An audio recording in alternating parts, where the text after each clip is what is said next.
안녕하세요. 소소한 일상의 아름다움을 발견하는 언니 스토리 맘입니다.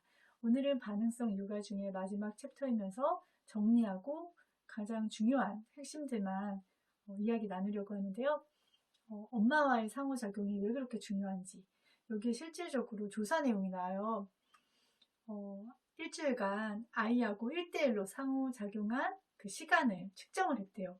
근데 유치원 교사는 내 아이와 상호작용한 시간이 33분, 특수교사는 25분. 그런데 부모는 무려 420분이나 됐다는 거죠. 일상을 공유하기 때문에 주말도 같이 있죠.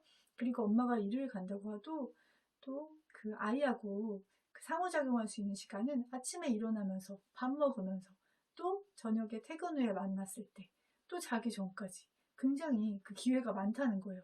특수교사나 상담 선생님들은 그 시간밖에 할 수 없잖아요. 그리고 유치원 선생님 같은 경우는 아이들이 여러 명이잖아요. 그러니까 내 아이하고 1대1로 할 수 있는 시간은 턱없이 부족할 수밖에 없거든요. 그래서 그 엄마와의 그 시간 너무나 중요하다는 것을 다시 강조하고요. 그리고 아이하고 놀 때 아이가 트럭에다가 부릉부릉 이렇게 뭔가 벽돌을 싣고 블록을 싣고 이렇게 가는 것을 할 때 엄마는 아이가 더 잘 쌓을 수 있는 방법을 알잖아요. 그래서 그것을 자꾸 알려주고 싶어요. 그리고 아이가 쌓다가 막 자꾸 넘어지고 그럴 때 아니야 이렇게 하는 거 아니고 이렇게 해가지고 하면은 36개나 쌓을 수 있어. 너는 지금 봐봐. 10개밖에 못 쌓았잖아. 그리고 자꾸 흘리잖아. 이렇게 고쳐주고 싶은 그런 유혹을 이겨내야 돼요. 놀이의 흐름을 방해하지 않는 게 정말 중요하거든요. 그래서 아이가 이렇게 할 때 엄마도 옆에서 싸우면서 같이 그냥 노는 거예요. 그리고 엄마가 알려주고 싶을 때는 그때는 이제 말로 이렇게 야 이거 봐봐 이거 봐봐 이렇게 하는 게 아니라 거기에다가 이렇게 차고차고 쌓고 그냥 가는 거예요. 그럼 아이가 눈으로 보잖아요. 그러면 아 엄마는 이렇게 잘 쌓고 더 많이 쌓은 것 같은데 그럼 엄마는 어떻게 쌓는지 관찰하거든요. 그리고 물어볼 수도 있고 스스로 해보는 거예요. 근데 아이들이 모방을 굉장히 잘해요. 그래서 아이가 스스로 자발적으로 배울 수 있게 기회를 주는 것이 너무나 중요하다는 이야기 한 번 더 강조드리고 싶고요. 그리고 질문을 아이들이 할 때가 있어요. 저희 딸 같은 경우도 조금 전에도 넌센스를 또 냈거든요. 근데 엄마가 답을 알아도 사실은 굳이 맞추는 게 그렇게 중요하지 않아요. 아이가 물어보는 거는 아이는 자기가 나름대로 기억을 하고 또 때로는 문제를 만들어서 내면서 막 되게 기대를 하고 있어요. 그리고 엄마가 너무 궁금해하고 또 중간에 막 힌트 달라고 하고 막 그 시간 되게 좋아하거든요. 엄마한테 힌트 하나만, 나 잘 모르겠어. 그리고 뭔가 또 초성 퀴즈 같은 걸로 하면 안 돼? 막 그러면서 이제 초성 힌트 좀 줘. 막 이렇게 하는 그거를 하면서 아이가 굉장히 되게 얼굴이 너무 미소가 가득해지거든요. 그리고 아이가 최근에 이제 뭐 지도 축적 이런 거 배웠어요. 그때 제가 뭐 맞출 수도 있죠. 제가 모를 수도 있고 맞출 수도 있는데 중요한 거는 아이가 설명할 수 있는 기회를 주는 게 중요하잖아요. 그래서 아이가 질문을 했을 때 엄마 나 지도 이런 거 배웠는데 엄마 이거 알아요? 이렇게 물어보면 그거를 그냥 답을 맞추면 그냥 끝이에요. 근데 아이한테 뭐지? 엄마가 옛날에 배웠는데 뭐였지? 그러면 아이가 신나서 설명을 하거든요. 그러니까 그게 굉장히 배움의 기회가 돼요. 그리고 상호작용할 수 있는 시간이 되기 때문에 그 이야기도 여기서 나오고요. 그리고 또 중요한 거는 예를 들면 규칙을 정할 때 그러니까 제한도 필요해요. 당연히. 모든 자유가 허용되는 건 아니잖아요.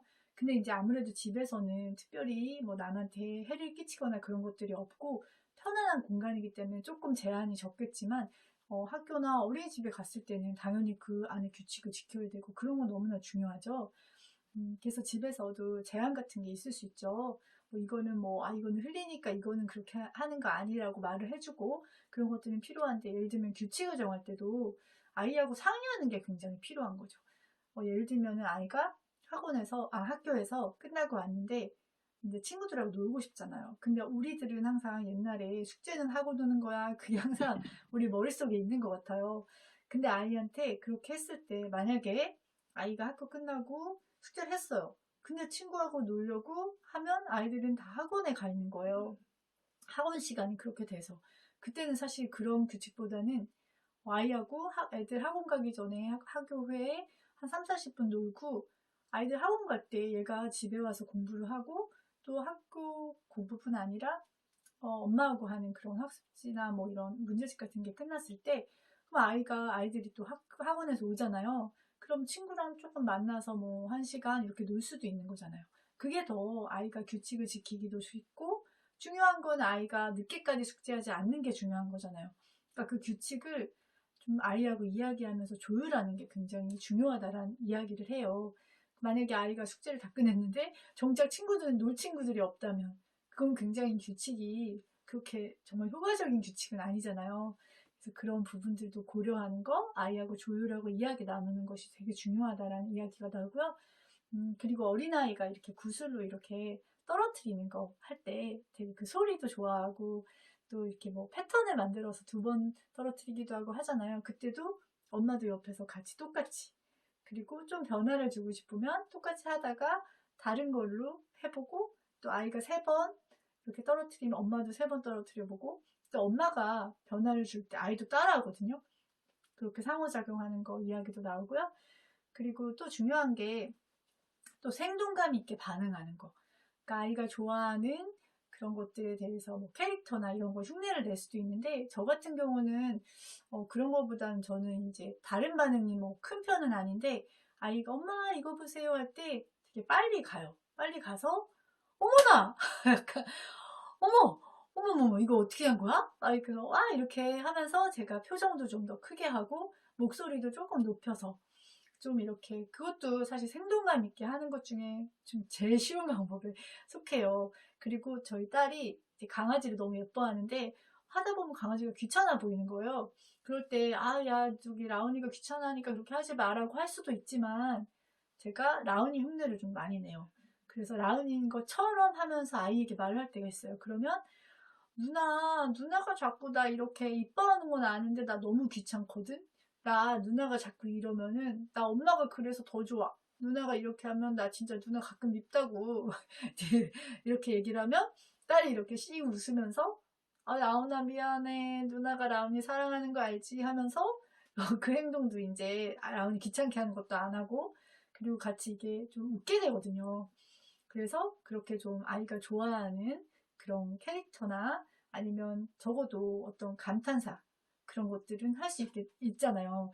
그래서 그런 것들을 하는 것들이 아이하고 놀이를 좀 더 생동감 있고 활기차게 해줄 수 있다. 그런 이야기가 아이의 성향에 맞게 그 기대하기 그 챕터에서는 저희 큰아이 같은 경우는 항상 제가 이제 영상에도 많이 찍었는데 굉장히 내향적이에요. 그래서 집에 있는 걸 되게 좋아해요. 근데 예전에는, 그리고 뭐 일반 엄마들 같은 경우도 남자애니까 좀 밖에 나가서 뛰어놀고 친구들 만나서 실컷 땀 좀 흘리고 왔으면 좋겠다라고 생각할 수 있잖아요. 그리고 무슨 남자애가 이렇게 맨날 집에만 있어라고 생각할 수도 있는데, 아이의 성향이 그렇게 타고난 거거든요. 그 성향은 사실은 잘 바꾸긴 어려워요. 그리고 바꿔야 할 필요도 없어요. 그 아이가 그렇게 하면서 뭐를 하는지 봤더니 굉장히 많은 것들을 자기 주도적으로 하고 있더라고요.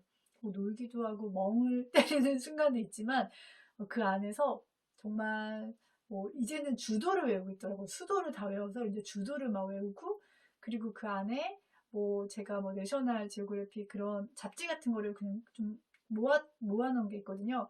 근데 그거를 굉장히 많이 읽은 거예요. 제가 읽으라고 뭐 한 거는 딱히 아닌데, 아이가 그거를 막 읽구나, 또 아니면 뭐 공상도 하고 이야기도 만들고 막 그러면서, 지금은 예전에는 막 그림으로 많이 그렸다면 지금은 노트북에다가 이야기를 쭉 이렇게 적고 있더라고요. 그리고 제가 이제 다른 것보다는, 저는 이제 저도 내향성이기 때문에 그거를 그거를 막 답답해하거나 그런 건 아니었는데, 저는 이제 운동은 좀 했으면 싶은 거예요. 근데 아이가 이제 밖에 나가서 뭐 배드민턴 하는 것도 귀찮아하고, 산에 가는 거 같은 경우는 좋아하는데, 근데 이제 이렇게 막 매일 나가가지고 하는 거는 좀 별로 안 좋아하더라고요. 그래서 아이가 자기는 이제 팔굽혀펴기를 할 수 있을 것 같다라고 생각을 했는데, 알고 보니까 2년 동안 했었더라고요. 그래서 내가 어느 순간 보니까 이 악력이 반에서 1등인가 2등 나온 거예요. 그리고 그게 매일을 하다 보니까 여기가 체격이 엄청, 어깨도 넓어지고 근육도 생긴 거예요. 그래서 저는 생각해보면은 꼭 나가서 운동하지 않더라도 얘가 좋아하는 방식으로, 중요한 건 건강을 유지하는 게 중요하지 꼭 나가야 되는 게 중요한 건 아니잖아요. 그래서 아이가 성향이 그렇다면 그거에 맞게 아이가 할 수 있도록 기다려주고 지켜봐주고 격려해주는 게 정말 필요하다는 생각이 들어요. 그리고 제가 한 가지 빼먹은 게 있어서 조금 추가해서 다시 영상을 편집했는데요. 아이하고 신뢰관계가 가장 중요하다는 이야기가 나와요. 그러니까 너무나 당연한 말 같은데 저 같은 경우도 제가 친한 사람이 얘기해 주는 거는 굉장히 집중하거든요. 그리고 믿을 만한 사람, 그리고 나에 대해서 알고 있고 내 아이에 대해서 알고 있으면 그 이야기는 아이에 대해서 무슨 얘기를 해줘도 그거 기분 나쁘게 생각하기보다는 정말 나를 위해서 해준 거를 제가 알기 때문에 한 번 더 생각하게 돼요. 그리고 한 번 더 내가 이렇게 생각하지만 내가 틀릴 수도 있다라는 생각을 하면서 그 이야기를 생각하고 또 노력도 하고 이렇게 하거든요. 그런 것처럼 아이하고의 관계에서도 엄마가 계속 잔소리하고 계속 이거 해라 이거 해라 막 이렇게 하는 것보다는 정말 아이하고 관계가 잘 되어 있다면 엄마가 한마디를 하더라도 아이에겐 영향력이 굉장히 크거든요. 그리고 아이가 정말 엄마가 나를 위해서 그런 말을 해준다는 것을 알기 때문에 그게 습관이, 안 좋은 습관이 한 번에 고쳐지진 않지만 그것을 좀 생각하게 되는 것 같아요. 그래서 뭐 예를 들면 손톱 드는 습관 같은 경우도 예전에 있었는데 아이가 이걸 알고 있죠. 그리고 엄마도 이제 예전에 이렇게 해가지고 이렇게 좀 고쳐졌는데 너는 어떻게 하면 좋을까? 이렇게 이야기를 나누는 거예요. 그럼 아이가 너는 어쩔 때 이렇게 좀 뜯게 돼? 그러면은 뭐 좀 심심할 때 그래요. 아니면 뭐 긴장될 때 그래요. 그러면 그럼 긴장을 풀면 어떻게 더 다른 대안으로 해볼 수 있을까? 라고 이야기를 좀 나눠보는 거죠. 그렇게 했을 때 아이가 어느새 고쳐져 있더라고요. 그래서 신뢰관계, 엄마와의 관계가 너무너무 중요하다. 아이의 행동을 긍정적으로 변화시키는데도 그게 가장 핵심 포인트라는 생각이 들어요. 미니 스토리맘이었습니다.